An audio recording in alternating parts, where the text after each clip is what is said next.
बिस्मिल्लाहिर्रहमानिर्रहीम। अस्सलाम वालेकुम दोस्तों, मैं फ़हीम अब्बास आप सबको खुश आमदीद कहता हूँ न्यूज़ कैफ़े में, और दुआ करता हूँ कि आपका आज का दिन कामयाबियों और ख़ुशियों से भरा हुआ दिन साबित हो। आज हमने न्यूज़ कैफ़े के लिए जिस मौज़ू का इंतख़ाब किया है, ये एक बहुत ही अहम मौज़ू है। वाक़ई मुझे लगता है कि जितने भी टॉपिक्स हैं उन सब से ज़्यादा इम्पॉर्टेंट जो टॉपिक है वो यही है जिस बारे में आज हम बात करेंगे। वो टॉपिक है सेहत। ये एक ऐसा काम है सेहत के हवाले से, सेहत का ख़्याल रखना, कि जो सिर्फ़ और सिर्फ़ आपके लिए आप ख़ुद ही कर सकते हैं। कोई आपकी सेहत का ख़्याल नहीं रख सकता। आपने ख़ुद ही अपनी सेहत का ख़्याल रखना है। और हमने हमेशा से ये सुना कि तंदुरुस्ती हज़ार नेमत है। इस पर कभी हमने गौर नहीं किया। इसका एहसास हमें तब होता है जब ये सेहत हमारे हाथ से चली जाती है और हम हस्पतालों और तबीबों, मुआलिजों के पास चक्कर लगाने के बाद, वक्त गुजारने के बाद, जब हम उस खोई हुई सेहत का कुछ हिस्सा वापस हासिल करते हैं, तो फिर हमें एहसास होता है कि वाकई ये जितनी नेमतें थीं, उन नेमतों में से सबसे ज़्यादा जो अहम थी, जो बाकी हज़ार नेमत थी, वो सेहत ही थी।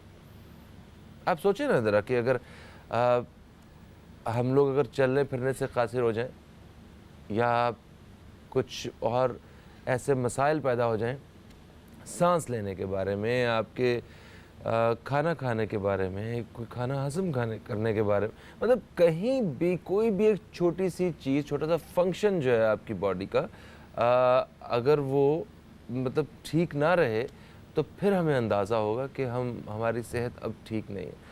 फिर अगर ये पता चल जाए कि ये जो सेहत थी, ये आपके लिए, मतलब वो जो सेहत आपने खोई है, ये दोबारा कभी आप हासिल नहीं कर पाएंगे, तो फिर अंदाज़ा हो कि वाकई ये तंदुरुस्ती जो है कितनी बड़ी नेमत है। अच्छी सेहत के लिए हम लोग क्या करते हैं? हम लोग कोशिश करते हैं कि अच्छा खाएं, बल्कि बड़े हमें ये बताते रहे हमेशा कि खाओ पियो, ज़्यादा खाओ। हमें उधर ज़्यादा खाने से जान महसूस होती थी। आज हमें कुछ लोग हैं वो जो अच्छी सेहत वो समझते हैं कि वो सब कुछ ही खाना छोड़ देते हैं। 1-2 इंच वेस्ट बढ़ती है और ख़ुद को हम लोग ज़्यादा मोटा महसूस कर रहे होते हैं, तो हम लोग खाना पीना ही छोड़ देते हैं। वो कैसे? किसी से पूछा जनाब क्या है मुझे अपनी डाइट के बारे में क्या करना चाहिए? किसी ने कहा कि फ्रूट खाना छोड़ दो, किसी ने कहा रोटी खाना छोड़ दो, किसी ने कहा चावल खाना छोड़ दो, किसी ने कहा जनाब तुम एक्स्ट्रा पानी पीना छोड़ दो, मीठा खाना छोड़ दो। सब कुछ छोड़ के वो एक बिल्कुल कमज़ोर और लाग़र इंसान बन के और ये समझ रहा होता है कि शायद मैं बहुत सेहतमंद हो गया हूँ। हम असल में बहुत कन्फ्यूज़ हो गए हैं सेहत के बारे में। अपनी सेहत का ख़्याल कैसे रखना है, आज हम इसी बारे में बात करने वाले हैं। मेरे साथ जो मेहमान मौजूद हैं, इन मेहमान को आप अच्छी तरह जानते हैं, और मैं ये भी जानता हूँ कि बहुत सारे हमारे दोस्त इनका इंतज़ार भी कर रहे होंगे कि ये हमें नज़र आएँ टीवी चैनल पे और हम इन्हें कॉल करके अपने मसाइल का हल पूछें। मेरे साथ मौजूद हैं जनाब हकीम अब्दुल गफ़्फ़ार आगा साहब। हम आपको खुश आमदीद कहते हैं। अस्सलामु अलैकुम आगा साहब, कैसे हैं आप? वालेकुम अस्सलाम। ठीक ठाक सर अल्लाह का शुक्र। सेहत कैसी है? अल्हम्दुलिल्लाह माशाल्लाह। अच्छा जी, तंदुरुस्ती हज़ार नेमत है। ज़रा क्या बताएं? आपकी गुफ्तगू से मैंने 2 चीज़ें अख़ज़ की हाँ। लोगों को कहने के लिए। सबसे पहली बात ये कि बहुत मशहूर लफ्ज़ है ये, तंदुरुस्ती हज़ार नेमत जी हाँ। है क्या? हाँ, तन दुरुस्त, तंदुरुस्त। अच्छा, ओके। ठीक। जिस्म का ठीक होना, दुरुस्त होना सही दुरुस्त होना। तो तंदुरुस्ती दरअसल तंदुरुस्ती है। अगर तन दुरुस्त है तो फिर खुद ब खुद सारी है। बिल्कुल सही है, ठीक। ऐसे ही है। तो दूसरी बात, क्या खाना चाहिए और क्या नहीं खाना चाहिए, हाँ। यहाँ पर मुझे 2 बातें अलग अलग कहने की इजाज़त दीजिए। सबसे पहली बात तो ये कि हमारे यहाँ आजकल डायबिटीज़ बहुत ज़्यादा होने लगी है। ओ यस। डायबिटीज़ किसी शख्स को हो जाए या उससे ये कह दिया जाए कि तुम प्री डायबिटिक हो, तो उसे क्या करना चाहिए? यही हमारी सेहत की बुनियाद है। प्री डायबिटिक क्या होता है? 3 महीने का जो टेस्ट ब्लड शुगर का होता है, HbA1c, उसकी लिमिट जो है वो 5.9 हम लोगों ने तय कर ली है, कंपनियों ने, दवाओं की कंपनियों ने। अच्छा। तो वो अगर 5 से भी ऊपर हो जाए, 5.4 भी हो जाए, तो हमारे यहाँ ये डिक्लेयर कर दिया जाता है कि आप डायबिटीज़ के मर्ज का शिकार होने वाले हैं, लिहाजा अब आप एहतियात शुरू कर दीजिए। ठीक तो है। This is called pre diabetic. Okay. अच्छा, अगर फर्ज करें कि आपको खुदा ना खासा किसी शख्स को डायबिटीज हो भी गई है, तब भी उसे क्या करना चाहिए, बहुत इंपॉर्टेंट बात क्या है, ये बात असल में लोगों को बहुत अच्छी तरह शायद अंदाज़ा नहीं है। उसमें होता ये है कि रॉन्ग डायग्नोसिस और रॉन्ग उनकी जो हिदायत उनको दी जाती हैं, उससे मसाइल हमेशा बढ़ते हैं। बिल्कुल सही। अच्छा, और तंदुरुस्त जिस्म के बारे में आप बात कर रहे थे। वाकई जितना तवाना रहेंगे उतना वो हमारे लिए जो है वो बहुत सारी चीज़ों से बचे रहेंगे, परेशानियों से। तो तंदुरुस्त जिस्म में तंदुरुस्त जहन भी होता है, ये बात किस हद तक सच है? सर, तंदुरुस्त जिस्म किसी काम का नहीं अगर जहन तंदुरुस्त नहीं। इसलिए कि आप बेहतरीन बस बना दीजिए, बेहतरीन गाड़ी बना दीजिए, लेकिन ड्राइवर ख़राब रख दीजिए, तो फिर जो हशर होगा उस गाड़ी का वही हशर हमारा होगा। इसलिए कि लीड तो इसी ने करना है ना, डायरेक्शन इसी ने देनी है ना, सही। पॉजिटिव या नेगेटिव जो कुछ भी करना है इसने करना है। बात यह है सर, आज की साइंस हमारे 20, 25, 100, 200, 2000 लोगों की रिसर्च की हुई और अखज़ की हुई जो मालूमात हैं, उसका नाम हमने रिसर्च रखा हुआ। सही है। अच्छा आगा साहब, आज के दौर में हम अपनी सेहत के हवाले से बड़ा हिस्सा डालते हैं, बड़े एफर्ट जो अपनी कर रहे होते हैं, वो एफर्ट मैंने देखा है यहाँ पे, मैं जिन लोगों के बीच में मेरा उठना बैठना है, ऑर्गेनिक फूड, सिर्फ जाके गंदम का खालिस आटा या आपने गुड़ या शक्कर या कोई इस तरह असली घी, इसकी कोई बनी हुई एक दफ़ा की चीज़ खा ली और आपने कहा कि मैंने खालिस खाना खा लिया। अच्छा, वो आपने बहुत बड़ी एफ़र्ट की अपनी सेहत के लिए, 2-3 दिन में एक दफ़ा बाहर से या 5 दिन में एक दफ़ा बाहर से इस तरह का खाना खा के, तो एक तरफ वो एफ़र्ट क्यों? क्योंकि लाइफ बहुत बिजी है, आपको आसानी से सब कुछ मैसर नहीं है। जो आप ख़ुद भी लेके आते हैं कोई खालिस चीज़ खाने के लिए, वो भी खालिस नहीं होती है। हालांकि सब्जियां तक, उसमें भी आप अगर शक पैदा करें, डाउट्स अगर रख के अब कोई परचेजिंग करें, तो आप हैरान रह जाएंगे, अच्छा इसमें भी ये सारा कुछ है। तो कुछ अर्सा पहले, कुछ दहाइयाँ पहले वक्त भी था और इस तरह ये सारी मुज़र सेहत चीज़ें इतनी आम भी नहीं थी। तो दोनों अदवार में इंसान तो वही है, सेहत तो वही है, किस तरह ख्याल रखे, क्या करे? सर, शायद मैं उन खुशनसीब लोगों में से हूँ जिन्होंने वो दौर भी देखा है और ये दौर भी देखा है। मैं जो आपसे बात अर्ज कर रहा था वो ये थी कि आज की जो रिसर्च है वो 200 लोगों पर रिसर्च की और हमने पेश कर ली कि ये रिसर्च है। जो कुछ हमारे पास हमारे पेरेंट्स ने दिया है, वो 5000 साल की तजुर्बों का निचोड़ है। नस्लन बाद नस्लन ये मुंतकिल होता रहा है। हमें खाने से के बाद पानी क्यों पीना चाहिए, खाने के बीच में पानी क्यों पीना चाहिए, चटनी क्या है, अचार क्या है, ये तमाम चीज़ें हमारे पास एक कॉम्पैक्ट शक्ल में मौजूद हैं। आपने कहा ऑर्गेनिक, पूरी दुनिया यू टर्न ले रही है ऑर्गेनिक की तरफ आ रही है। क्यों आ रही है? इसलिए कि ये चीज़ तय हो गई कि जो चीज़ प्रिजर्वेटिव के तौर पर इस्तेमाल होती थी, उसने जिगर के अफ़ाल को ख़राब करके कैंसर पैदा करना है। और जब ये बात तय हो गई तो आप किस किस चीज़ में प्रिजर्वेटिव डालेंगे? बिस्किट में डालेंगे, चिप्स में डालेंगे। फिर एक और दौर है, आपने सब्जियों की बात की, क्या सब्जियों पर जो पेस्टिसाइड ऊपर हम डालते हैं, क्या वो वाकई सेहत के लिए अच्छे हैं? जो दवा तमाम जानदारों को जो उस पर आ रहे हैं मार देने का इख्तियार रखती है, इतनी ताकत रखती है, वो क्या इंसान के लिए कम पैमाने पर ही सही क्या नुकसानदेह नहीं होगी? असल में इन तमाम चीज़ों को जो शुरू की गई थी बहुत अच्छे तरीके से, यूरोप ने ये बात तय कर ली कि नहीं, ये तमाम चीज़ें यहीं ठीक नहीं है, हमको वापस आना है, और अब वो वापस आ रहे हैं। सही मैं है। आपसे अर्ज करूं, फ्रांस में एक कानून बना।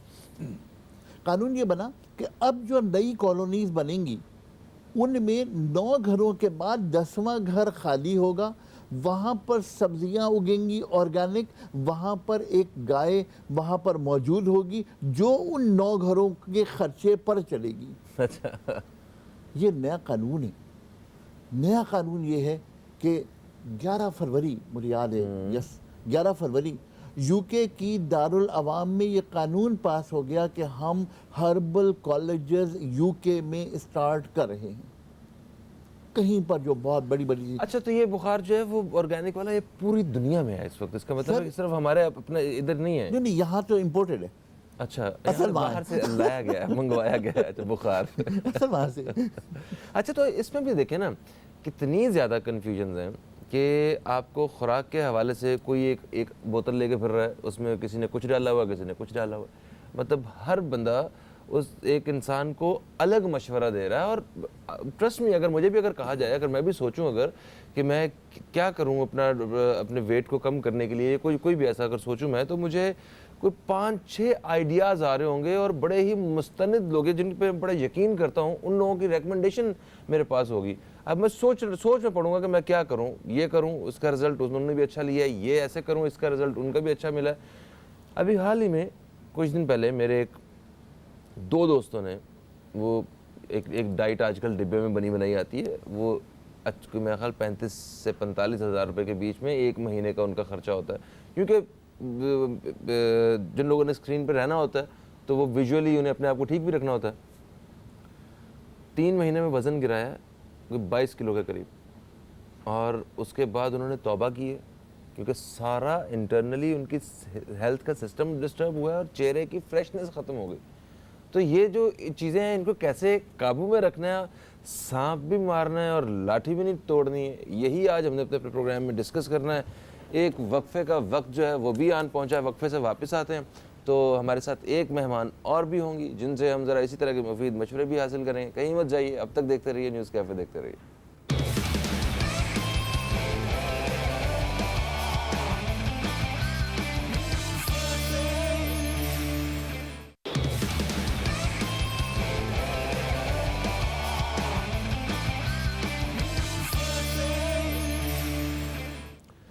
वेलकम बैक, आप देख रहे हैं न्यूज़ कैफ़े, मैं हूं फ़हीम अब्बास और आज हम न्यूज़ कैफ़े में बात कर रहे हैं जिस मौजू पे, वो मौजू मैं आपको बता चुका हूं वक्फे से पहले, वो है तंदुरुस्ती हज़ार नेमत है। तो वाकई तंदुरुस्ती हज़ार नेमत है। हमारे साथ जो मेहमान मौजूद हैं जिनसे वक्फे से पहले बात हो रही थी, हकीम अब्दुल गफ़्फ़ार आगा साहब। हम आगा साहब को एक दफ़ा फिर से खुश आमदीद कहते हैं, वक्फे से हम वापस आ चुके हैं खैरियत से। और मेरे साथ जो दूसरी मेहमान मौजूद हैं जो कि न्यूट्रिशनिस्ट भी हैं और शेफ़ हैं, शेफ़ समीन मोइस साहिबा, हम आपको खुश आमदीद कहते हैं। अस्सलाम वालेकुम, गुड मॉर्निंग, कैसी हैं आप? अल्हम्दुलिल्लाह, आई एम फाइन, आप कैसे हैं? मैं बिल्कुल ठीक ठाक। बल्कि आज मेरा ख्याल है हमारा सेहत के हवाले से जो हमारा शो है तो हाल चाल भी ऐसे पूछना चाहिए, कैसी सेहत है आपकी? जी अल्हम्दुलिल्लाह, अल्लाह का बहुत शुक्र और एहसान है। अच्छा, माशाल्लाह। वो कहते हैं कि जान है तो जहान है। जी हाँ, जी हाँ। सेहत के मामले में हर किसी को बहुत फोकस होना चाहिए, अच्छा होना चाहिए।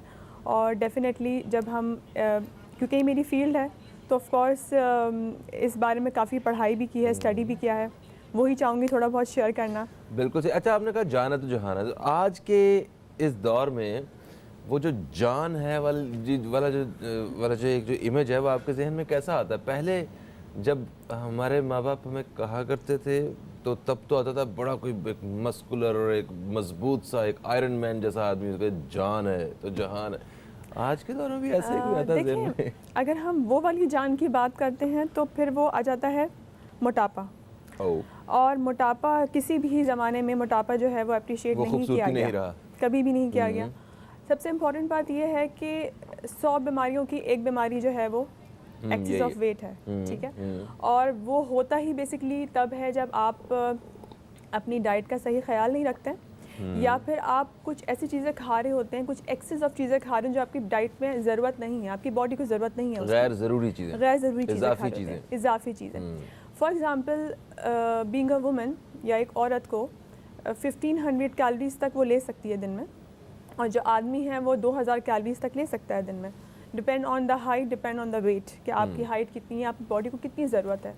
पर फॉर एग्ज़ाम्पल अगर मैं खाने पीने की बहुत शौकीन हूँ, पर्सनली मैं बहुत शौकीन हूँ खाने पीने की, लेकिन अगर मैं अपनी, ये बात सच है कि मिसाल दे रही हैं? मैं सच बता रही हूँ। अच्छा, nice. मेरा फील्ड यही है, मैं हर वो। जगह पे चटोरापन भी दिखाती हूँ, खाती भी हूँ, लेकिन अच्छा, मतलब अगर खिलाने पिलाने की शौकीन मैं है। खिलाने पिलाने की भी, दोनों ही चीज़ें, दोनों की शौकीन, खिलाने सही। पिलाने की खिलाने पिलाने की शौकीन तो है ही, लेकिन इन्होंने एक लफ्ज़ समझ लिया कि चटोरी भी हूँ। ये लफ्ज़ क्यों मिस हो गया मुझसे? चटोरी भी हूँ। अच्छा, अब होता ये है कि अगर आपकी बॉडी को कैलोरीज चाहिए एक लिमिटेड, और आप अपनी एक वक्त की मील ही खा लेते हैं जो 1000-1500 कैलोरीज की बन जाती हैं, जिसमें ज़्यादातर जंक फूड आता है, तो डेफिनेटली आप अपनी कैलोरीज़ को इतना ज़्यादा ले जाते हैं कि दिन में जो आपकी बाकी के 3 जो आपके मील्स हैं या 4 मील्स हैं, तो आपकी कैलोरीज पे कहाँ पहुँचती हैं। और फिर दूसरा ये होता है कि डेफिनेटली आप उस पर अगर तरीके से वर्कआउट नहीं कर पाते, या आपका काम ही ऐसा नहीं है कि आप वर्कआउट कर सकें, आप चलना फिरने वाला काम हो, आप बैठे हुए एक जगह पर और सिर्फ खाए जा रहे हैं, तो ऑब्वियसली वो चीज़ आपके लिए ना कि आपको फ़ायदा पहुँचाएगी बल्कि नुकसान ज़्यादा पहुँचाएगी। तो यानी बहुत जल्द वो हमारे लिए जो है ना वो मुश्किलात खड़ी करना शुरू कर देगी Exactly. हमारी ये रूटीन में। एग्जैक्टली। सर आगा साहब, ब्रेक आ गई थी बीच में, बात हो रही थी हमारी अपने डाइट प्लान और वो लोग जो प्री डायबिटिक हैं वो लोग, जी जी जी, ये दोनों के और वो बात जो मैं कह रहा हूँ ये वही है जिस पर मैं अमल कर रहा हूँ। एंड अंदाज़ा कर सकते हैं मेरी उम्र जो है 67 हुए, मुझे खासे 8-9 साल हो गए।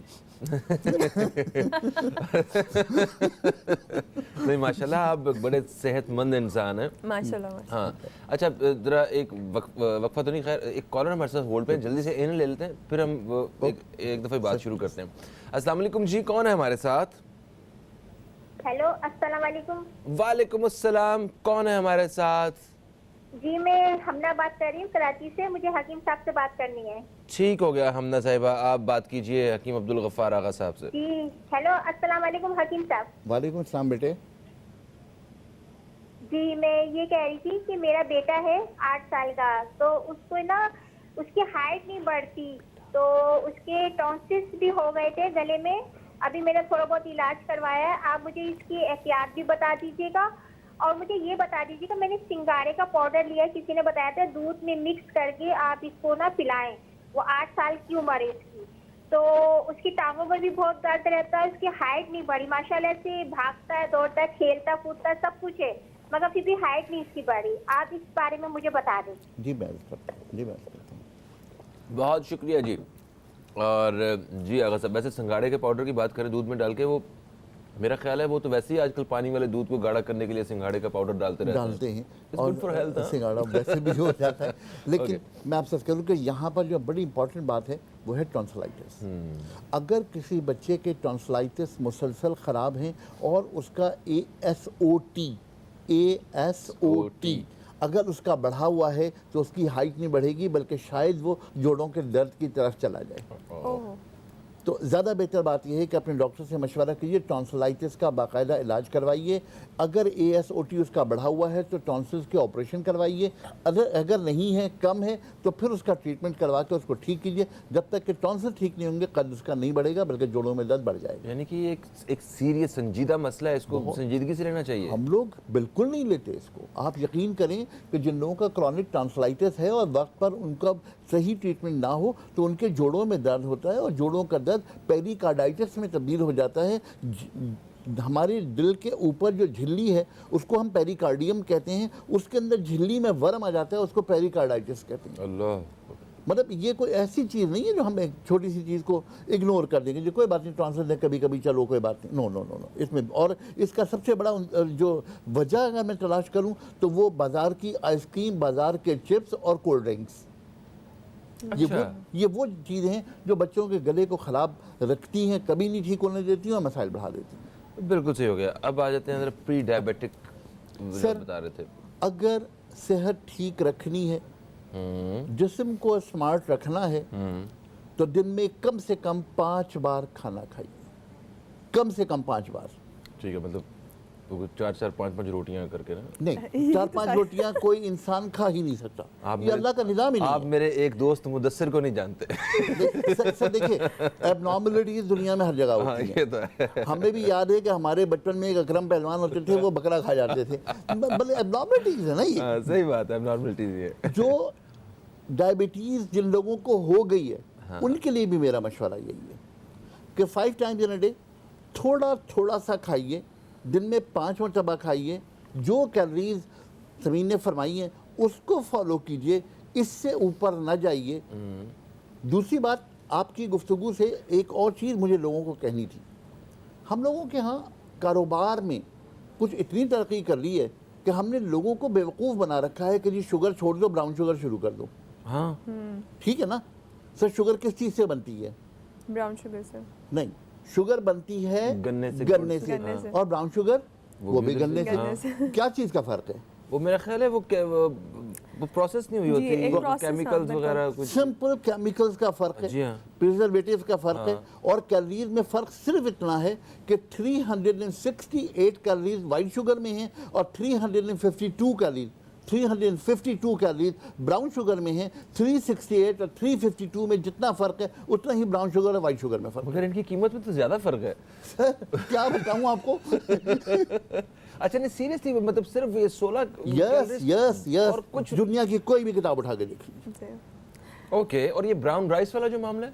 सर, ब्राउन राइस बहुत मुख्तलिफ है। हाँ। ब्राउन राइस जो है वो ये उसको चावलों को निकालने के बाद, उसको साफ़ करने के बाद उसको पॉलिश किया जाता है, और पॉलिश करने में जो टूट जाता है वो टूटा चावल बिकता है, और जो नहीं टूटता वो पॉलिश किया हुआ बहुत महंगा चावल बिकता है। और वही बग़ैर उसके अगर दूसरी नस्ल का चावल हो तो वो ब्राउन कहते हैं। और दूसरी बात ये कि अगर फ़र्ज़ करें कि हमारे घरों में जो चावल पकते हैं उसका पानी निकाल कर, पीछ निकाल कर अगर आप पकाते हैं तो उसकी कैलोरी में बहुत ज़्यादा फ़र्क पड़ जाता है।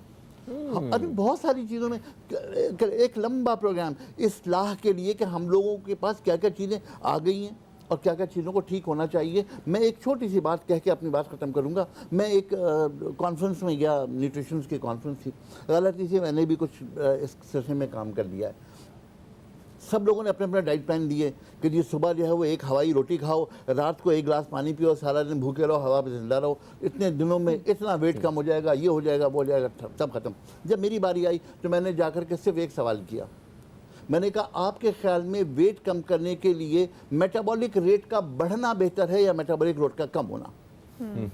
सब ने कहा मुत्तफ़िक़ा तौर पर मेटाबॉलिक रेट का बढ़ना। मेटाबॉलिक रेट के बढ़ाए बगैर आप अगर वज़न अपना कम कर रहे हैं तो आप अपने लिए मुसीबत पाल रहे हैं।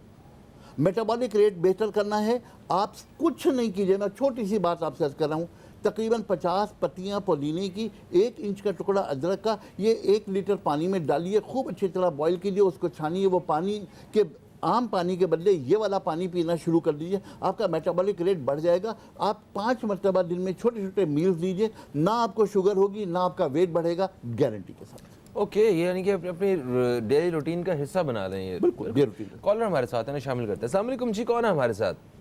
अस्सलाम वालेकुम बेटा, कैसे हैं? वालेकुम अस्सलाम यूसुफ अंकल, आप कैसे हैं? मैं कैसा हूँ बेटा, थोड़ा मजाक करने का दिल चाह रहा। बहुत प्यारे और खूबसूरत लग रहे हो।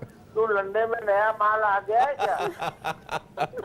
लंडे में मेरे नाप की चीजें मिलती नहीं है, मेरा ख्याल है। अच्छा अच्छा, अल्लाह खुश रखे जरा। माशाल्लाह, अल्लाह नजरे बच्चे बचाए, टीका लगा लेना। ठीक अच्छा, और मेरे बहुत ही प्यारे आगा साहब, मैं उनका पुराना खादिम और उनको हमेशा दुआओं में रात याद करता हूँ, बहुत कम नजर आते हैं। आगा साहब, मैं अल्लाह के फजल से, आपकी दुआओं से अभी हज पे जा रहा हूँ और मेरी उम्र 70 साल से 1 आध साल ऊपर ही होगी, जरा कम बता रहा हूँ, लेकिन 2 साल भी हो सकती है। तो मसला ये है कि आप बड़े खुश गुफ्तार आदमी भी है, तो जरा आपसे भी थोड़ी अलग शलग कर रहा हूँ। तो मैं हज पे जा रहा हूँ, तो मुझे है जोड़ों की सख्त तकलीफ। तो मैं ये चाह रहा हूँ कि कोई रेमेडी, कोई दवाई, कोई चीज ऐसी बता दें कि मैं बड़ी मुश्किल से मैंने दिल मजबूत करके मैंने कहा हज मैंने नहीं किया था जिंदगी में, तो मैं हज कर ही लूं। तो आप इरादा किया है तो आप मेरी मदद करें। और इस तरह के सैकड़ों आदमी होंगे तो मेरी तरह के लोग होंगे। तो और जो आपकी लेडी मेहमान बैठी है, अगर ये भी कोई बता सके बड़ी मेहरबानी होगी। लंबी कॉल ले लिए। आगा साहब आपके लिए बहुत दुआएं करूंगा और बेटा आपके लिए भी बहुत दुआएं करूंगा। इंशाअल्लाह ताला अल्लाह आपको अजर दे। बहुत शुक्रिया अंकल जी, बहुत शुक्रिया।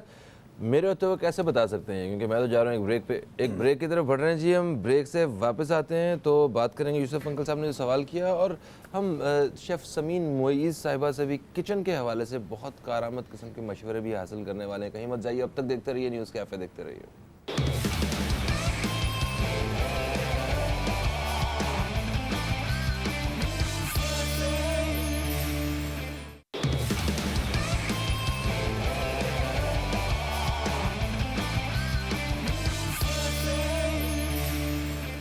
वेलकम बैक, आप देख रहे हैं न्यूज़ कैफ़े। मैं हूं फ़हीम अब्बास और आज बात हो रही है सेहत के मुताल्लिक। यूसुफ अंकल की कॉल आई हुई थी अभी वक्फे से पहले, और उन्होंने ये कहा कि वो हज पे जा रहे हैं। माशाल्लाह बहुत अच्छी बात है, आपको बहुत बहुत मुबारक हो। आप खैरियत से जाएं और खैरियत से वापस आएँ। उन्होंने कहा 70 साल के लगभग उम्र है। उम्र छुपा लिया आपने, वैसे ये ज़्यादती है। और इन्होंने कहा कि मेरे घुटनों में दर्द का मुझे मसला है, तो बताएं कि हिकमत की मदद से क्या मेरी आसानी हो सकती है। सर आई सल्यूट हिम, बहुत हिम्मत वाले इंसान हैं। बहुत सारी प्रॉब्लम्स के बावजूद, क्योंकि मेरा इनसे रब्ता तकरीबन 7 साल से है, मैं जिस चैनल पे बैठता हूँ वहाँ ये सलाम के लिए इनका ज़रूर फ़ोन आता है, हमेशा दुआ देते हैं। आई सल्यूट यूसुफ साहब। सर मैं बीमार हूँ, मेरे जिस्म में दर्द है, बुखार चढ़ा हुआ है, घर में तन्हा हूँ और बिस्तर पर लेटा हुआ हूँ। मेरा एक काबिल इज़्ज़त, काबिल एहतराम दोस्त आ जाता है, क्या मैं उसके लिए हिम्मत जमा करके उठूँगा या नहीं? इंसान की फितरत क्या है? मेरा अपना ख्याल ये है कि 99% लोग अपनी आप को हिम्मत जमा करके अपने मेहमान की मेहमानदारी ज़रूर करेंगे। सही है, बिल्कुल। जो लोग हाजी हैं वो दरअसल अल्लाह के मेहमान हैं। सही है। मैं सिर्फ इतनी सी बात कहना चाहता हूँ कि एक इंसान जब अपनी बीमारियों को छोड़कर खड़ा होकर मेहमानदारी करता है तो वो रब्बे करीम है, कुल्ल शईन कदीर है और हर चीज़ पर कादिर है। वो अपने मेहमान को कैसे छोड़ देगा, ये मैं कभी नहीं, ईमान मेरा ईमान ही नहीं। सही है, बेशक सही है। वो मेहमानदार है, हाँ, वो इज़्ज़त वाला है, वो हुर्मत वाला है, और फिर सबसे बड़ी बात ये कि वो जब्बार भी है। मेरी दरख्वास्त ये है कि आप जाइए यूसुफ साहब, आप और आप जैसे आपने कुछ और लोगों का हवाला भी दिया था, तो उन सब के लिए मेरा एक ही पैगाम है कि हज पर जाइए तो ये तय करके जाइए कि आप अल्लाह के मेहमान हैं और वो रब आपके लिए आसानियाँ ज़रूर पैदा करेगा। बिल्कुल सही। मगर देखिए अपनी तरफ से भी तो कोशिश होनी चाहिए ना सर। आप मतलब यहाँ पे इस अगर स्टेज पे हैं, क्योंकि बहुत सारे लोग हैं जो इस दावे के साथ अपनी दुकानदारी जो है ना वो चला रहे हैं कि आप अगर मस्जिद में कुर्सी पे बैठ के नमाज़ पढ़ते हैं तो ये हमारी दवा खाने से आप 15 दिन में ठीक हो जाएंगे, मतलब और भी इस तरह की बहुत सारी चीज़ें। सर बिल्कुल नहीं, इसलिए कि घुटने के जोड़ों का ख़राब होना पैर की, फुट की मैनेजमेंट का सवाल है। जिन लोगों का पैर ख़राब है, जिन लोगों के पैर की आर्च ख़राब है, वो फ्लैट फुट हैं, सेमी फ्लैट फुट हैं, उन लोगों के घुटने बहुत जल्दी उम्र में ख़राब हो जाएंगे, चाहे वो मर्द हो चाहे वो औरत हो। अच्छा, वॉक करने से पहले जो लोग अपने जूतों का, अपने पैरों का ख्याल नहीं करते, उन लोगों के घुटने के जोड़ ख़राब हो जाते हैं। कभी ज़िंदगी रही तो इस टॉपिक पे बड़ी तफसील से बात करेंगे। बिल्कुल सही हो गया। दूसरी बात ये कि दर्द हो रहा है, मैं आपसे बहुत छोटी सी बात करूँ, कुछ ना कीजिए, सिर्फ लौंग लीजिए, सौंठ लीजिए, सिर्फ 2 चीज़ें जो बड़ी कॉमन है। बिल्कुल सही है। सौंफ और सौंठ, लौंग और सौंठ, ये दोनों चीज़ें वहाँ मक्का में भी मिल जाएंगी, जद्दा में भी मिल जाएंगी। इन दोनों चीज़ों को थोड़े से पानी में अच्छी तरह उबालिए, तकरीबन 1 गिलास पानी में। जब ये अच्छी तरह उबल जाएं तो 200 ml जैतून का तेल लीजिए, उसमें ये पानी डाल करके खूब अच्छी तरह पकाइए, इतना पकाइए कि लौंग और सौंठ जल जाएं।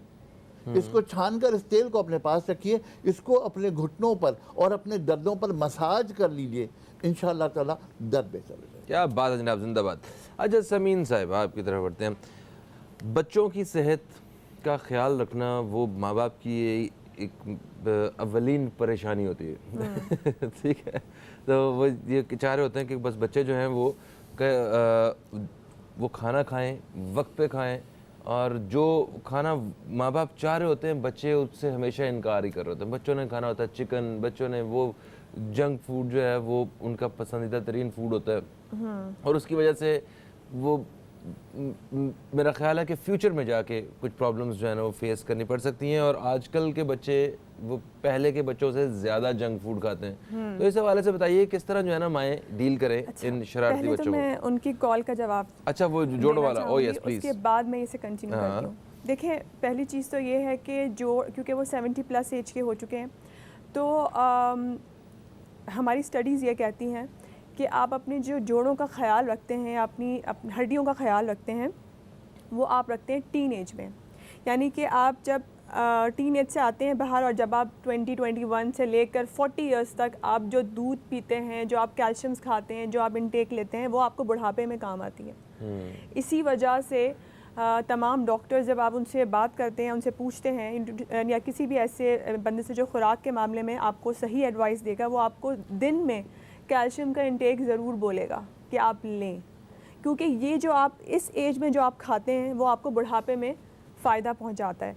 70 या 70+ एज में आकर अगर आप अपने घुटनों की टेंशन लेना या अपनी कमर की टेंशन लेना स्टार्ट करेंगे तो उस वक्त टाइम ऊपर जा चुका है। ठीक है, तो यंगस्टर्स लोग, मैं ख़ुद भी बहुत इस मामले में सुस्त हूँ, लेकिन डेफिनेटली मैं ये कहना चाहूँगी कि जो भी यंगस्टर हैं वो इस बात का ज़रूर ख्याल करें कि उनको कैल्शियम आपकी बॉडी से जा ही रहा होता है, तो आपको लेना भी उतना ही ज़रूरी है।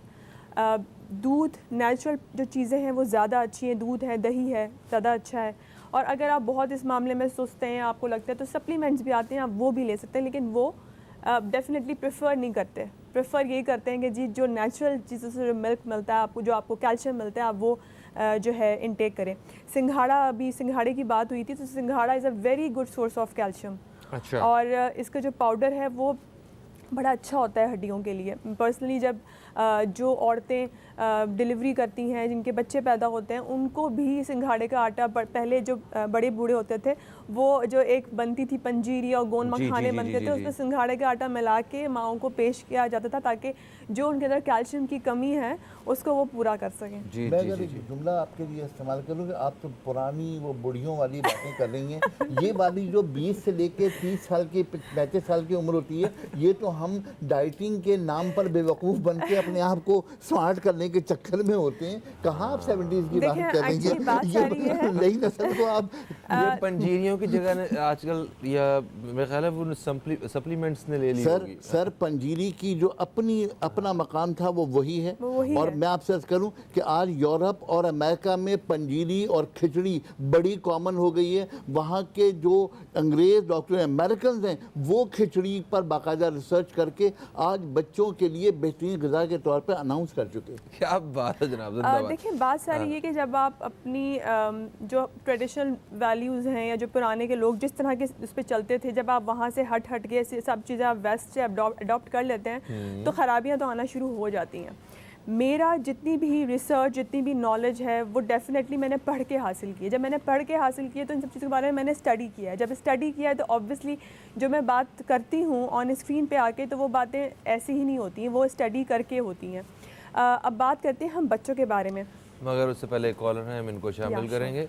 और वो बाकी जो आप बता रही हैं कि आपने पढ़ के और पूरी रिसर्च जो है वो आपने पढ़ी है, वो आगा साहब ने बड़ी खूबसूरत बात की थी शुरू में कि 5000 साल की रिसर्च का नतीजा है जो हमारी खुराक है, जिसमें ये गरम मसाले हैं, जो हमें पता है कि इस खाने के साथ ये अदरक और लहसुन की जो है ना वो ऊपर गरम मसाले पे समीन गवाह है इस बात की कि हमारा इनका झगड़ा होता था। गरम मसाला नहीं कहना, हमें सेहत मसाला कहना, अगर हुआ तो इस पर भी बात करेंगे। कॉलर हमारे साथ है जी, अस्सलाम वालेकुम, कौन है?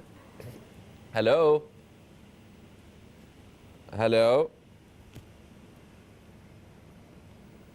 हेलो, मेरा ख्याल लाइन ड्रॉप हो चुकी है, समीन साहिबा बच्चों के बारे में बच्चों बात की करें। सेहत के बारे में। बच्चे जो है ना मज़े मज़े से वो खाना भी खाएं और फिर वो उनके लिए कोई मुज़र सेहत खाना भी ना हो, ये इस अच्छा हवाले से चलें, जानना चाह रहा पहला तो मेरा आपसे ये सवाल है कि जंक फूड बच्चे खाते हैं बिल्कुल। और बच्चों को बर्गर्स बड़े पसंद हैं, बच्चों को सारी जंक चीज़ें बड़ी पसंद है, खिलाता कौन है उनको? ये आप मुझे बच्चा मैं समझ आपसे रही हैं। पूछना ये बाप चाहती की हूँ। हैसियत से पूछ रहे अच्छा, हैं। बाप की हैसियत से पूछ रहे हैं। खिलाता कौन है उनको? बिल्कुल डेफिनेटली माँ बाप, क्योंकि माँ बाप बच्चों की किसी भी ख्वाहिश को वो रद्द नहीं कर सकते जो वो बस पूरी कर सकते हो। यही सारा एक्चुअली जो प्रॉब्लम है वो शुरू यहीं से होता है कि एक्चुअली बच्चे आपको नहीं पाल रहे होते, आपने बच्चों को पालना होता है। तो आप बच्चों की हर बात पे तो अग्री नहीं कर सकते कि अगर वो सही बोले है। कि हमने ये खाना है तो आप उनको वही खिला दें। मेरे भी माशाल्लाह से 2 बच्चे हैं, 2 बेटे हैं मेरे। माशाल्लाह। और मैंने अपने घर में एक उसूल बनाया हुआ है और उस उसूल पे मैं चाहूँगी कि सब लोग जितनी भी माएँ हैं वो ये चीज़ समझें और इसको फोकस करें कि बच्चों को आप पाल रहे हैं। जिस तरह आप बच्चों को तरबियत देंगे, जिस तरह आप बच्चों की आदतें डालेंगे, बच्चे वैसे ही ग्रो अप करेंगे। तो ये बोल देना कि मेरा बच्चा खाना नहीं खाता तो मैं उसको कोई भी बाहर की चीज़ मंगवा के खिला दूँ, या मेरा बच्चा खाने खा तो चलो ठीक है मैं ये नगेट्स रखे मैं इनको फ्राई करके दे दूँ। नहीं, आप बच्चे को फोर्स करें, उसको पुश करें। फोर्स मैं इसलिए नहीं बोलूँगी कि बच्चे फोर्स से खाते नहीं हैं, लेकिन आप बच्चे को ऐसा कुछ करें कि वो आपका वही खाना खाए जो घर में पका हुआ है। पहली सबसे इम्पॉर्टेंट बात तो ये है, ठीक है। बच्चों को एक तो लाइफ स्टाइल उनका कुछ इस तरह से बनाएं कि जैसे मैंने अपने बच्चों को जब खाना खिलाना स्टार्ट किया था तो मैंने इस तरह स्टार्ट किया था कि 6 मंथ्स के बाद बच्चों को आप खाना खिलाने पे ले आते हैं। डॉक्टर आपको बताता है कि जी राइस लेयर से स्टार्ट करें, फिर आप बनाना पे ले आएँ, फिर आप खिचड़ी पे ले आएँ। व्हेन यू स्टार्ट खिचड़ी, नमकीन खाना, तो आफ्टर 8 मंथ्स जो घर में खाना पका हुआ होता है उसका 1 टीस्पून या 2 टीस्पून आप खिचड़ी में मिला दें ताकि बच्चे को टेस्ट लगना शुरू हो जाए। जब बच्चे को 8 महीने की उम्र से घर के खाने का टेस्ट लगना शुरू हो जाएगा तो मैं गारंटी देती हूँ कि पॉसिबल नहीं है कि बच्चे आपका घर का खाना ना खाए, वो जंक फूड की तरफ जाए। बच्चे जब उन चीज़ों को अडॉप्ट करते हैं, जब आप उनको जान छुड़ाने के लिए आप उनको सिर्फ नगेट्स फ्राई करके सामने रख देते कि तुम खा लो। सही है, आपने ये जो बताया फार्मूला ये बहुत अच्छा है और ये इसके लिए नए बच्चे पैदा करने पड़ेंगे तो क्योंकि अब मुझे बताएं कि जो बच्चे जंक फूड पे लगे हुए हैं उनका क्या करें। अच्छा, जो जंक फूड लगे अगले जो बच्चे हैं उनके लिए उनके लिए तो सही है तरीका। लेकिन एक और बात आपसे ऐड कर लूँ। हाँ बिल्कुल बिल्कुल। वो ये कि 11 महीने के बच्चे को अगर आप अपने साथ बिठा बिठा कर के। प्रोटोकॉल के साथ खाना नहीं खाना सिखाएंगे, वो बच्चा कैसे खाएगा? हम सही लोग है। तो ये करते हैं कि 11 महीने के बच्चे को ना हम दफ्तर से दूर करते हैं कि वो चीज़ें फेंक देगा। वो भाई एक मरतबा नहीं 4 मरतबा फेंके, वो बच्चा है। उसके लिए ज़रूरी है कि तमाम चीज़ों की ट्रेनिंग दी जाए। हाँ, उसे प्लेट दें, चम्मच दें, जी, उसे जी, राइस दें डाल के ताकि वो खाए। वो खुद खाए। सही, बिल्कुल सही। अच्छा जी, तो बड़े जो बच्चे जो आ गए हैं जंक फूड पे, देखें पहली चीज़ तो ये कि अगर आप होममेड की तरफ आ जाएं कि आप वो खाना जो बाज़ार से लेकर आप बच्चों को खिलाते हैं, इट्स बेटर अगर आप वो होममेड कर लें, घर में बच्चों को बना के खिलाएं तो वो ज़्यादा बेहतर होगा बाहर के खाने से। अभी बात हमारी ख़त्म नहीं हुई, एक वक्फे की तरफ बढ़ना है हमें, ठीक है जी। वक्फे से जैसे ही वापस आ रहे हैं तो इसी हवाले से ज़रा मज़ीद बातचीत जारी रहेगी और आप दोस्तों की ज़्यादा से ज़्यादा कॉल शामिल करने की आज हम कोशिश करेंगे। कहीं मत जाइए, अब तक देखते रहिए न्यूज़ कैफ़े, देखते रहिए।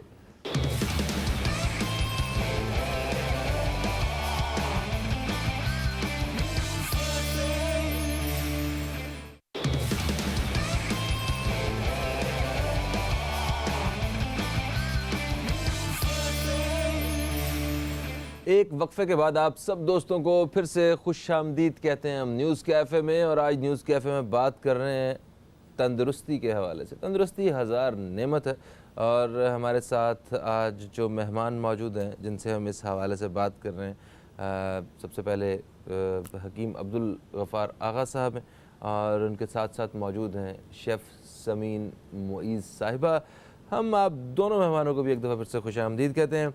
वक्फे से पहले हमारी बात हो रही थी समीन साहिबा से, उस बात को हम कंटिन्यू रखेंगे, मगर आप दोस्तों को बताता चलूँ कि आप दोस्त कॉल कर सकते हैं। कॉल करने के लिए नंबर जो है वो स्क्रीन पे आपको अभी नज़र आ जाएगा, इस पर आप रब्ता कीजिए और कोई सवाल करना चाहते हैं, सेहत के हवाले से कुछ बताना चाहते हैं, मतलब कोई भी आज के मौजू के हवाले से जो बात हमारे साथ और बाकी सारे लोगों के साथ आपने शेयर करनी है तो हमारे नंबर्स हाजिर हैं। समीन साहिबा, आप बता रही थी जंक फूड के बारे में, आपने उसके जो नुकसानात हैं उनके बारे में हमें बिल्कुल बताया, मगर ये बताया कि जंक फूड होता क्या है? क्या बाहर से मिलने वाला सारा ही खाना जो है जंक फूड में आता है, या सिर्फ वो जंक फूड होता है जिसके अंदर प्रिजर्वेटिव जो हैं वो होते हैं, या जिसकी न्यूट्रिशनिस्ट वैल्यू जो है वो कम कर दी जाए, या जिसके साथ इतने सारे फ्राइज़, एक काले रंग की ड्रिंक इतनी 1 फुट की और साथ इतना ऊंचा जो है ना चेंज का अगर बर्गर मिल रहा है, या सिर्फ इसी को जंक फूड कहते हैं? ज़रा इसको तो एक्सप्लेन करें। देखें, 3 चीज़ें होती हैं, कोलेस्ट्रॉल लेवल, फैट और प्रिजर्वेटिव। ठीक है, ये 3 चीज़ें जब आप एक्सेस ले लेते हैं तो डेफिनेटली वो आपका फूड जो होता है वो एक हेल्दी फूड से अनहेल्दी फूड बन जाता है। ओके, ठीक है। अब अगर जैसे आपने बात की फ्राइज़ की, ठीक है, तो फ्राइज़ ऑलरेडी एक फ्राइड आइटम है, ठीक है, और जो आलू है वो वेजिटेबल, हम उसको नहीं काउंट करते हैं, हम उसको एज अ कार्ब काउंट करते हैं। ठीक है, वो एक कार्ब के तौर पे इस्तेमाल होती है, वो ऑलरेडी उसकी अपनी काफ़ी अच्छी जो है वो कैलोरीज होती हैं। अब उसको आप जब फ्राई कर लेते हैं तो वो और ज़्यादा कैलोरीज एडअप हो जाती हैं। ठीक है, और जैसे मैंने बोला फैट, कोलेस्ट्रॉल लेवल बढ़ जाता है। तो देखें, खा आप सब कुछ सकते हैं, सीधी सी बात यह है कि आजकल की जो न्यू रिसर्च है वो ये कहती है कि आप सब कुछ खाएं, क्योंकि बीच में ये हुआ था कि बहुत सारे ऐसे ग्रुप्स थे या बहुत सारे ऐसे लोग थे जो ये बोलना शुरू हो गए थे, रोटी खाना छोड़ दो, चावल खाना छोड़ दो, आलू खाना छोड़ दो, और ऑयल छोड़ दो, घी छोड़ दो, बस सिर्फ और सिर्फ चिकन खाओ, नहीं छोड़ दो। हाँ जी, मीट खाओ, वेजिटेबल्स खाओ, दालें भी नहीं खाओ, वो भी मोटा करती हैं। देखिए, आजकल की जो न्यू रिसर्च है वो ये कहती है कि आप सब कुछ खाएं, each and everything is healthy, जब तक कि वो एक सही मिकदार में खाया जाए और सही तरीके से खाया जाए। सही मिकदार का मतलब ये है कि आप उसको कितने पोर्शन में खा सकते हैं, आप उसको कितना खा सकते हैं, ये आपके लिए बहुत इंपॉर्टेंट है। और दूसरा इंपॉर्टेंट बात ये है कि आप उसको खा किस तरह रहे हैं, क्या आप उसको गलत तरीके से पका रहे हैं। गलत तरीके का मतलब ये है कि आप उसको बहुत ज़्यादा ओवर फैटनिंग दे रहे हैं, ओवर कुक्ड कर रहे हैं, किस तरह खा रहे हैं आप उसको।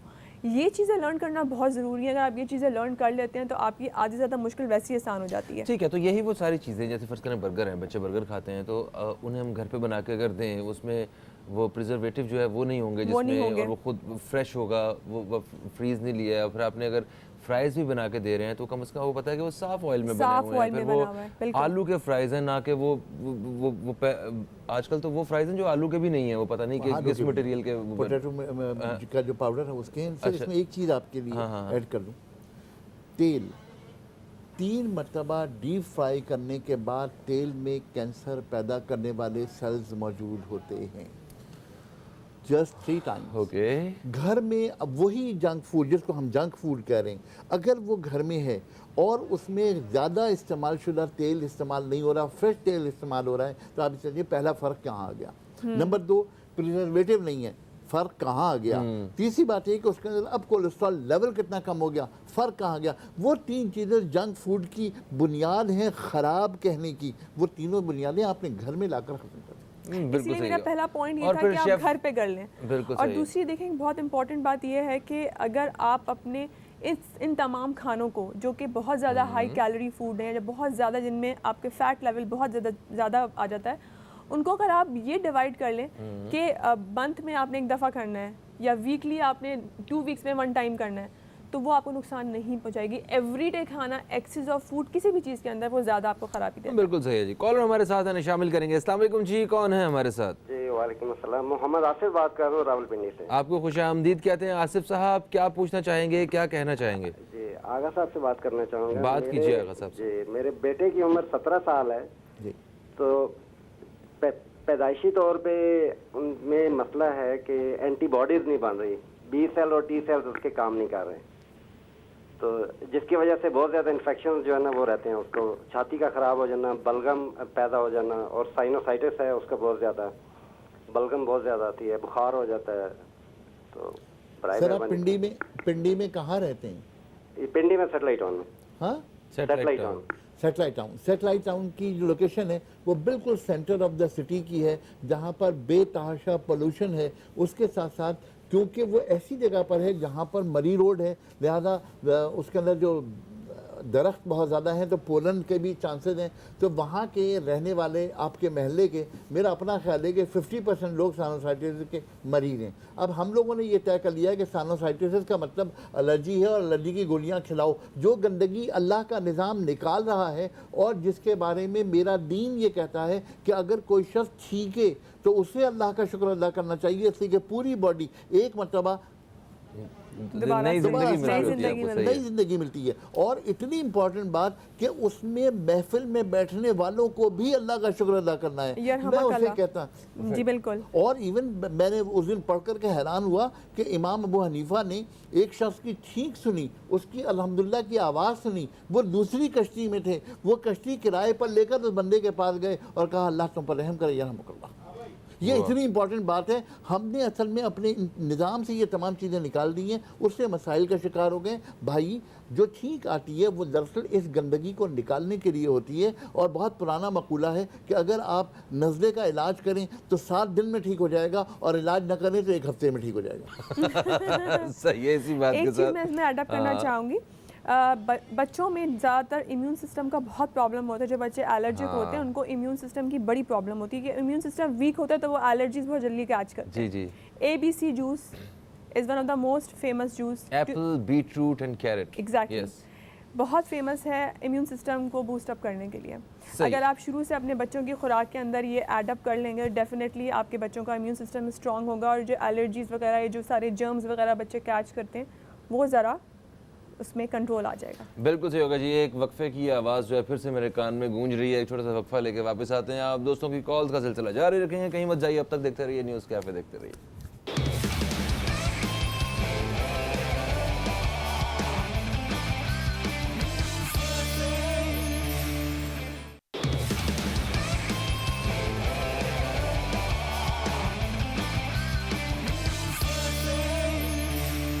Welcome back. आप देख रहे हैं न्यूज़ कैफ़े। मैं हूं फ़हीम अब्बास और हमारा मौजू है आज का तंदुरुस्ती हज़ार नेमत है।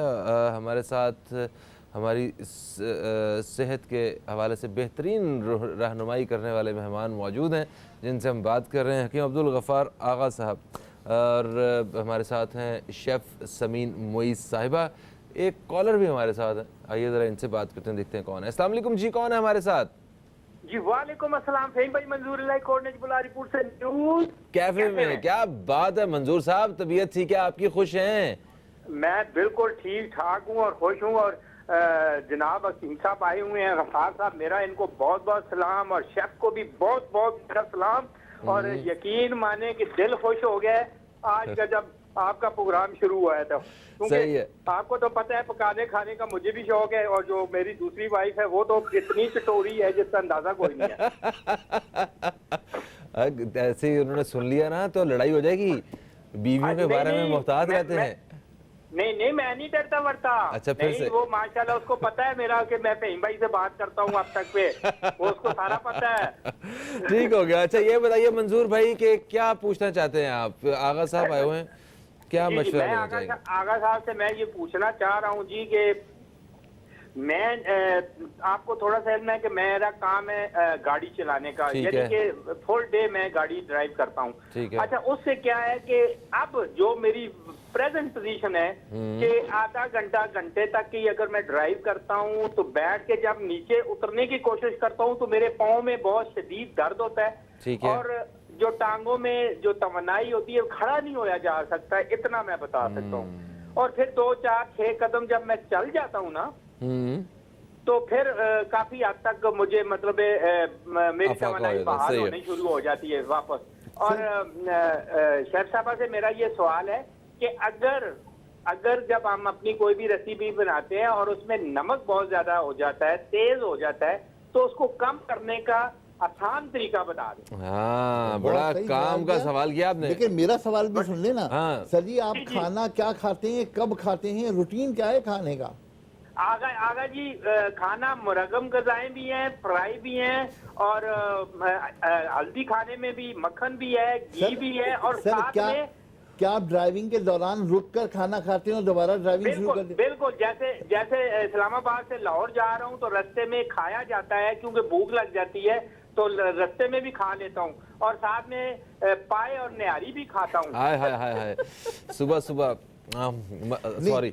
अच्छा मेरी तरफ से फहीम भाई जनाब जनाब मेरी तरफ से एमसीआर, पीसीआर, पूरे कैमरामैन और सबको, मेरे तमाम अब तक के न्यूज सुनने वालों को अच्छा। बहुत बहुत सलाम, अस्सलाम वालेकुम। वालेकुम अस्सलाम जी, thank you so much. Sir बात यह है कि इन्होंने कहा कि मेरी दूसरी बीवी जो है वो बड़ी चटोरी है, तो ये उसका हक अदा है। मंजूर भाई तुसी भी कोई काटे चटोरे नहीं गए? यस जनाब सर बात ये है, ड्राइविंग कर रहे हैं, लाहौर से इस्लामाबाद जा रहे हैं, इस्लामाबाद जा रहे हैं, इस्लामाबाद से लाहौर जा रहे हैं, हरीपुर में ये रहते हैं, तो हरीपुर से अगर मैं देखूं कि वहाँ पर मोटरवे बन गया है तब भी 1.5 घंटा तो इस्लामाबाद तक लग ही जाता है। जी हाँ। 4.5 घंटे आगे लाहौर, तो 6-7 घंटे की ड्राइव आप कर रहे हैं, वापस भी उसी दिन आपको आना है, दरमियान में बैठ कर के आप मुरगन खाना भी खा रहे हैं और उसके बाद आप ये शिकायत करें कि मेरे पैरों में उतरते वक्त जान लीजिए, तो फिर क्या होगा? फिर कसूरवार कोई और ढूंढे मतलब। अच्छा एक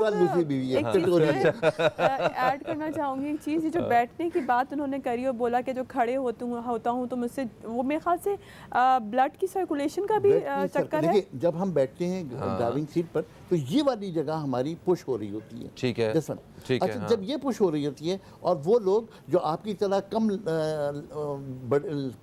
ज्यादा कद वाले नहीं होते, कम कद वाले होते हैं, उनकी टांगें ज्यादा दब रही होती हैं। अच्छा ओके, ऐसा भी होता है। ओ यस, फर्क है ना, ठीक है।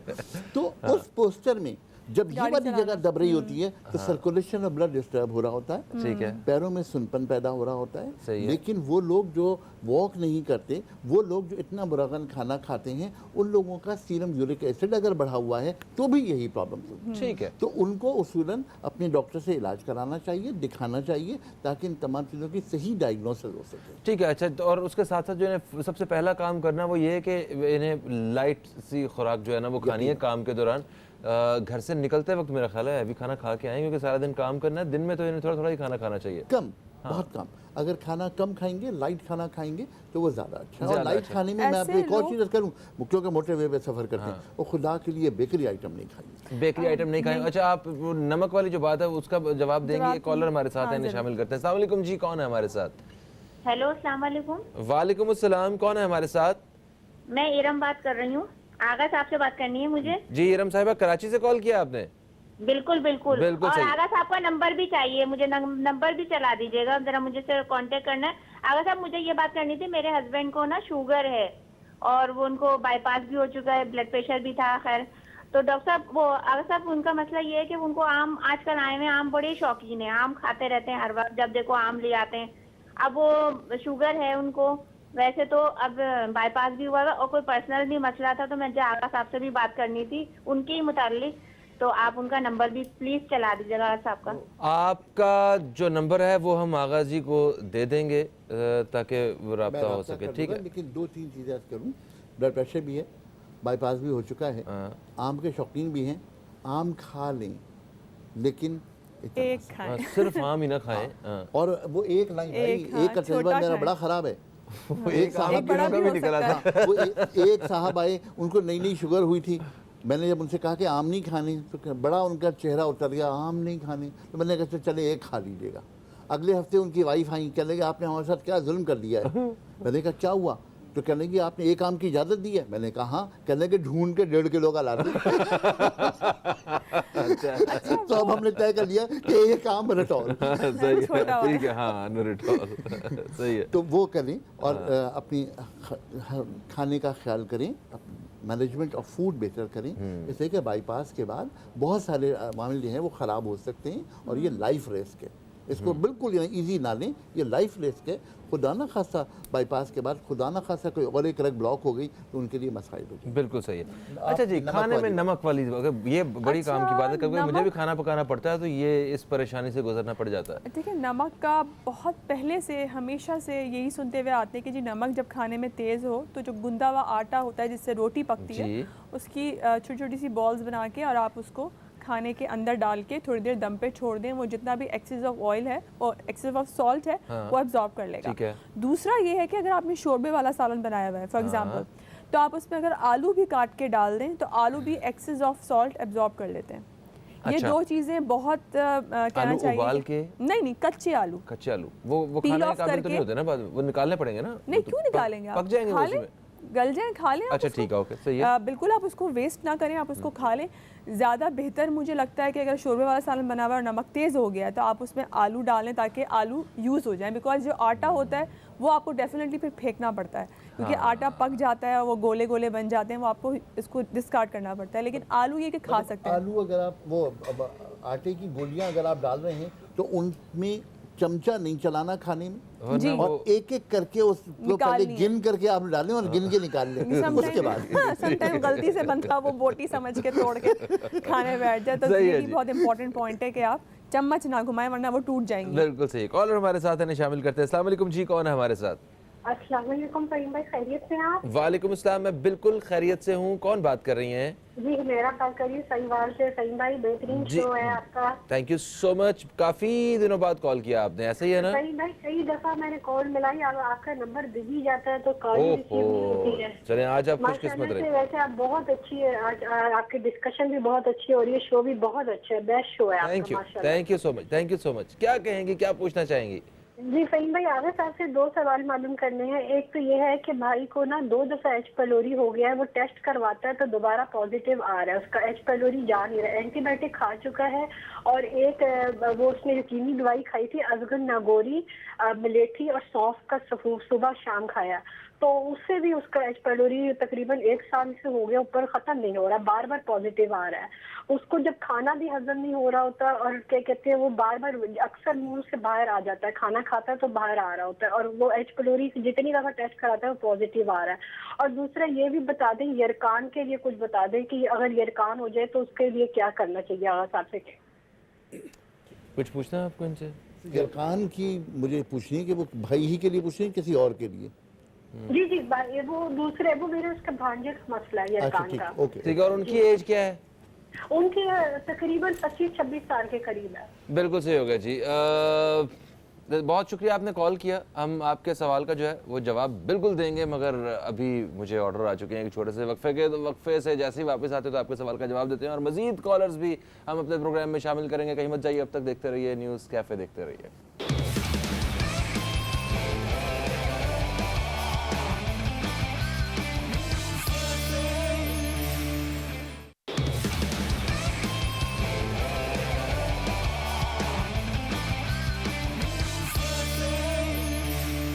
वेलकम बैक, आप देख रहे हैं न्यूज़ कैफ़े, और न्यूज़ कैफ़े में आप दोस्तों की कॉल्स का सिलसिला और हमारे मेहमानों की बेहतरीन मशवरों का सिलसिला जो है वो जारी है। आगा साहब, वक्फे से पहले कॉल थी हुमैरा साहिबा की, उन्होंने कॉल किया था साहिवाल से और वो पूछ रही थी वो H pylori, x pylori, H pylori, Helicobacter pylori. अच्छा, ये होता क्या है वैसे? ये एक जरासीम होता है जो अगर मैदे में चला जाए तो ये मैदे में जाकर जो लाइंस हैं उनके बीच में जाके बैठ जाता है और अंदर अंदर अंदर मैदे को खाता रहता है।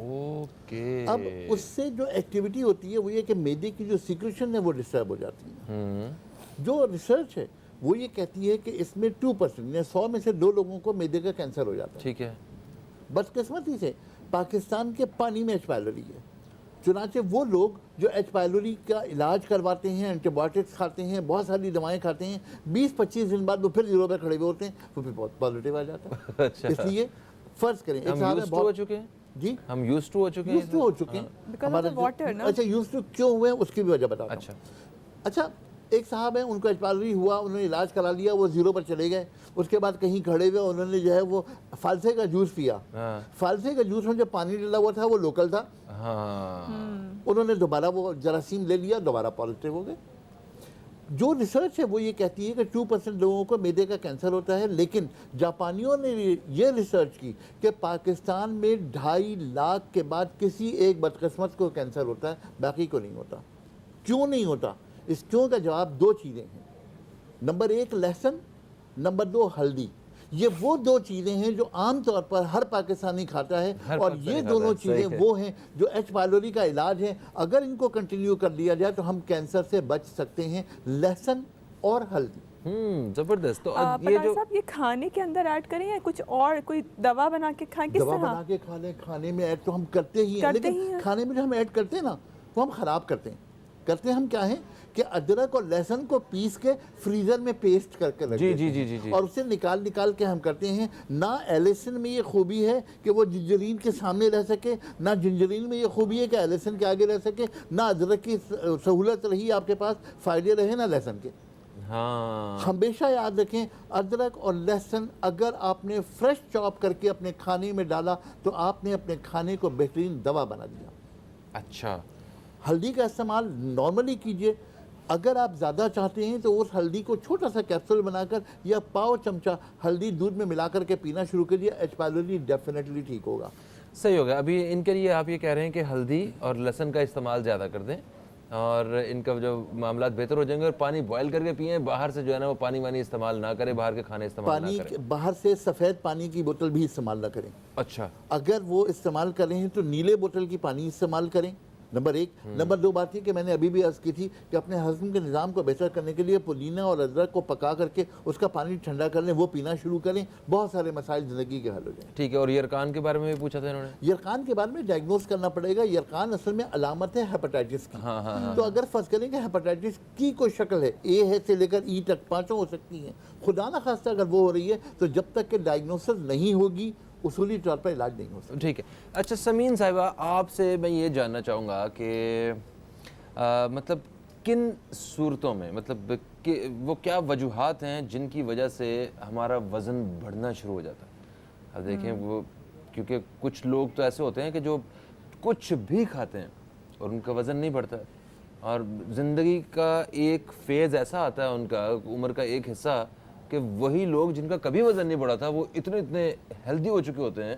वो ख़वातीन में ऐसी चीज़ें देखने को मिलती हैं, मर्द हज़रात भी जो ऐसे दुबले पतले जो है ना वो होते थे, और अभी कभी अचानक वो नज़र आते हैं तो वो इतने हेल्दी हुए होते हैं। तो ये क्या है, ऐसा वो चेंज आता है, बदलाव आता है कि वो उनका सारा स्ट्रक्चर ही बदल जाता है? देखें कुछ लोग जो हैं जो मोटे नहीं होते, कुछ जेनेटिकली भी होते हैं कि उनका इनहेरिटेंस से वो लेकर आते हैं कि उनका मोटापा आता नहीं है, या फिर उनका जैसे कि आगा साहब ने बताया कि मेटाबॉलिक सिस्टम बहुत अच्छे से वो इस्तेमाल कर रहे होते हैं, खा इस तरह रहे होते हैं कि हजम कर रहे होते हैं। मेटाबॉलिक रेट हाई होता है काफी। हाँ, सही है। ठीक है कि वो जो भी खा रहे होते हैं वो हजम कर रहे होते हैं। फॉर एग्जांपल उनका कुछ काम ऐसा होता है, चलने फिरने वाला काम होता है, या अपनी ज़िंदगी में उन्होंने एक्सरसाइज को इन किया हुआ होता है, वॉक को इन किया हुआ होता है, या अगर मैं कहती हूँ कि अगर आप एक्सरसाइज और वॉक नहीं कर रहे हैं, घर में ही हैं, तो घर में आप कुछ अपनी एक्टिविटीज़ बना लें जिसमें आपका वेट या आपकी कोई एक्सरसाइज टाइप चीज़ हो। फॉर एग्जांपल झाड़ू लगा लें, पोछा लगा लें, मैं औरतों की बात कर रही हूँ, पोछा लगा लें, बच्चों के साथ खेल लें, भाग लें, दौड़ लें, उसमें भी आपकी काफ़ी हद तक जो है वो एक्टिविटी काउंट हो जाती है। अच्छा, अब औरतों के साथ और भी बहुत सारे इश्यूज़ की वजह से वेट बढ़ता है। फॉर एग्जांपल जैसे कि हम बात करते हैं पीकोस की, पीसीओ जो पीसीओज है, मिसमैनेजमेंट ऑफ हार्मोन्स है जी, वो उसमें भी औरतों का वेट जो आप कह रहे हैं एकदम से कि एकदम फूल जाती हैं। कुछ लोगों तो हर 4 में से मेरा ख्याल एक खातून जो है आजकल के दौर में पॉलीसिस्टिक ओवरीज का शिकार हैं। जी बिल्कुल। तो ये एक इशू बहुत आता है। रियायत कर दी। अच्छा, ज़्यादा रियायत कर दी मैंने। ओके। उससे भी 4 में से 1 बची हुई है। अच्छा ऐसा इतनी ज़्यादा। उससे भी क्या होता है कि वेट गेन बहुत होता है और भी बहुत सारी कॉम्प्लिकेशंस होती हैं। इसके अलावा थायराइड का एक बहुत ज़्यादा कहना चाहिए कि रोल होता है आपके वेट गेन करने में।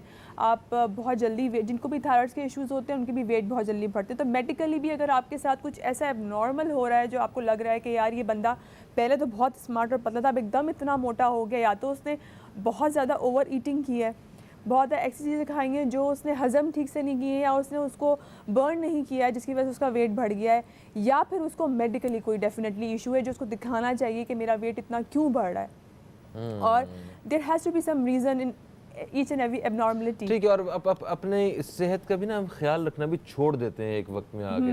मतलब वो जब आप पता नहीं डिसअपॉइंट हो जाते हैं या हिम्मत हार जाते हैं, हमें लगता है कि ये ज़ाहरी जो हमारी जो जिसामत है, जो हमारी सेहत है, ये कोई इतनी इम्पॉर्टेंट नहीं है, तो अहमियत देना छोड़ देंगे तो फिर वो फैलना शुरू हो जाते हैं हम लोग। तो ये मेरा ख्याल वो वहाँ से काम ख़राब होना शुरू होता है। फ़िटनेस के हवाले से बताते जाऊँ कि ये जो वेस्ट होती है ये जब साइडों से आपके वेट बढ़ना शुरू होता, वेट यहीं से शुरू होता है बढ़ना, एक दफ़ा यहाँ से बढ़ना शुरू हो जाए फिर पेट बढ़ता है और फिर बस काम बहुत ज़्यादा बढ़ जाता है। एक कॉलर हमारे साथ है, शामिल करते हैं जल्दी से।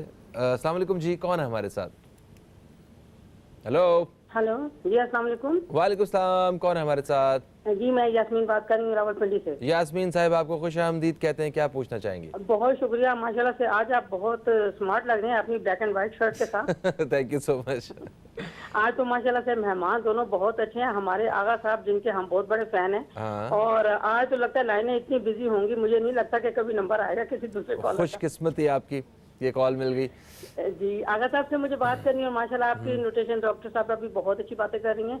आगा जी से मुझे ये पूछना है कि एक तो मेरे की बहुत ज़्यादा तेजाबियत है और जिसकी वजह से अमूमन ऐसा होता है कि मुंह में छाले पड़ जाते हैं, तो अगर एक दफ़ा कोई मेडिसिन यूज़ करते हैं तो आराम आता है, नेक्स्ट अगर वही मेडिसिन यूज़ करते हैं तो दोबारा आराम नहीं आता।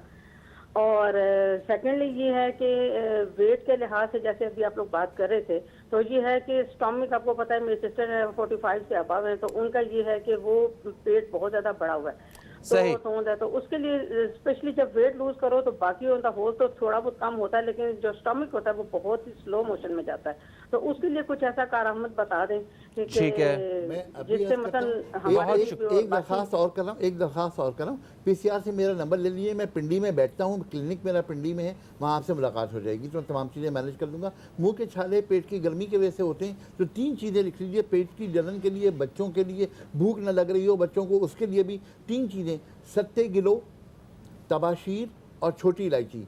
ये दोनों चीज़ें, सत्ते गिलो और तबाशीर 10-10 ग्राम, 1 ग्राम उसमें छोटी इलायची डाल लीजिए और 20 ग्राम इसमें मिश्री डाल दीजिए, बहुत मीठा हो जाएगा, मज़ेदार हो जाएगा। बच्चों को 1 चुटकी दे दीजिए, उनको भूख लगनी शुरू हो जाएगी, मुंह में छाले हों आधा चमचा खा लीजिए, उसके बाद पानी पी लीजिए, इंशाल्लाह ताला मुंह के छाले ठीक हो जाएंगे। बिल्कुल सही, थैंक यू सो मच आगा साहब, आप तशरीफ़ लाए। समीन साहब, आपका भी बेहद शुक्रिया, बहुत सारी ज़बरदस्त बातें हुई, यकीनन अपनी सेहत को बेहतर करने के लिए इन बातों की वजह से बहुत फ़ायदा भी उठाएंगे। मैं बस जाते जाते सिर्फ ये बताना चाहूँगा आपको कि हमारा जो स्टमक होता है वो इतना होता है, यस इतना खाना उसमें आ सकता है, और अब हिसाब लगा लें कि आप कितना खाना उसमें डालते हैं, आपकी प्लेट में कितना होता है, उसको हज़म करने के लिए कितना चाहिए होता है उसमें, तो यहाँ से हमारी सेहत जो है मुतासर होना शुरू हो जाती है। बस सब कुछ खाइए, अपना पेट का ख्याल रख के और अपना पेट समझ के खाइए। फ़हीम अब्बास को, न्यूज़ कैफ़े टीम को दें इजाज़त, आप दोस्तों से फिर मुलाकात होगी, तब तक के लिए खुदा हाफिज़, पाकिस्तान जिंदाबाद।